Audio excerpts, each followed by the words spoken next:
Iran ও ইসরায়েলের মধ্যকার সংঘাত এখন নির্দিষ্টভাবে জ্বালানি অবকাঠামোগুলো লক্ষ্য করে পরিচালিত হচ্ছে। দুই পক্ষের নজিরবিহীন পাল্টাপাল্টি হামলায় পুরো অঞ্চল জুড়ে ছড়িয়ে পড়েছে আতঙ্ক ও অনিশ্চয়তা। নিজেদের জ্বালানি অবকাঠামোতে ইসরায়েলি হামলার কঠোর জবাব দিতে বৃহস্পতিবার বড় ধরনের পাল্টা আক্রমণ শুরু করেছে তেহরান। ইরানের খতিম আল আনবিয়া ঘাঁটির সামরিক মুখপাত্র ইব্রাহিম জোলফাঘারি এক বিবৃতিতে জানান, মধ্যপ্রাচ্যে আমেরিকার ঘাঁটিগুলোতে আক্রমণের পাশাপাশি উপসাগরীয় অঞ্চলের জ্বালানি স্থাপনায় হামলা আরও জোরদার করেছে ইরান। সশস্ত্র বাহিনীর সাহসী সন্তানরা আমেরিকার স্বার্থ সংশ্লিষ্ট তেল স্থাপনায় অগ্নিসংযোগ করেছে। আমাদের জ্বালানি অবকাঠামোতে হামলা চালিয়ে তারা মস্ত বড় ভুল করেছে। অপারেশন ট্রু প্রমিস 4 এর আওতায় আমেরিকার সামরিক ঘাঁটি ও নৌবহরে ব্যালিস্টিক ও ক্রুজ ক্ষেপণাস্ত্র দিয়ে সফল আঘাত হানা হয়েছে। হামলা না থামালে পরবর্তী জবাব হবে আরো কঠোর। এছাড়া ইসরায়েল জুড়ে প্রতিনিয়ত ক্ষেপণাস্ত্র হামলা চালাচ্ছে ইরান। এতে এ পর্যন্ত নিহত হয়েছে অন্তত 15 জন। তাদের দাবি, এসব হামলায় নিষিদ্ধ ক্লাস্টার মিশন ব্যবহৃত হয়ে থাকতে পারে।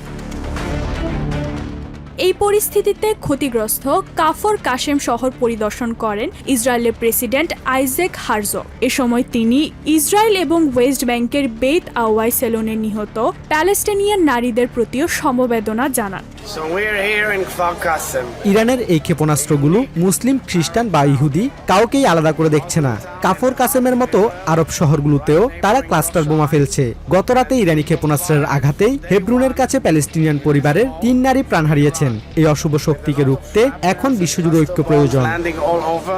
এদিকে কাতার, সৌদি আরব ও কুয়েতের জ্বালানি অবকাঠামো লক্ষ্য করে একযোগে হামলা চালিয়েছে ইরান। সুনির্দিষ্টভাবে চালানো এসব হামলায় ব্যাপকভাবে ক্ষতিগ্রস্ত হয়েছে কাতারের রাশ লাফান গ্যাস কমপ্লেক্স, সৌদির আপকাইক রিফাইনারি এবং কুয়েতের মিনা আল আহমাদি শোধনাগার, যার ফলে পুরো অঞ্চলের জ্বালানি সরবরাহ ব্যবস্থা এখন চরম বিপর্যয়ের মুখে। জ্বালানি অবকাঠামোতে এই পরিকল্পিত হামলা শুধু মধ্যপ্রাচ্য নয়, বরং বিশ্বজুড়ে জ্বালানি নিরাপত্তাকে এক কঠিন সংকটের মুখে ঠেলে দিয়েছে। চলমান এই পরিস্থিতির প্রভাব বিশ্ব রাজনীতি ও অর্থনীতিতে কতটা দীর্ঘমেয়াদী ক্ষত তৈরি করে, এখন সেটি দেখার বিষয়। Ishrat Jahan, TVN 24 news desk. New York থেকে সম্প্রচারিত টিভিএন 24 টেলিভিশন বিশ্বজুড়ে বাঙালির কণ্ঠস্বর।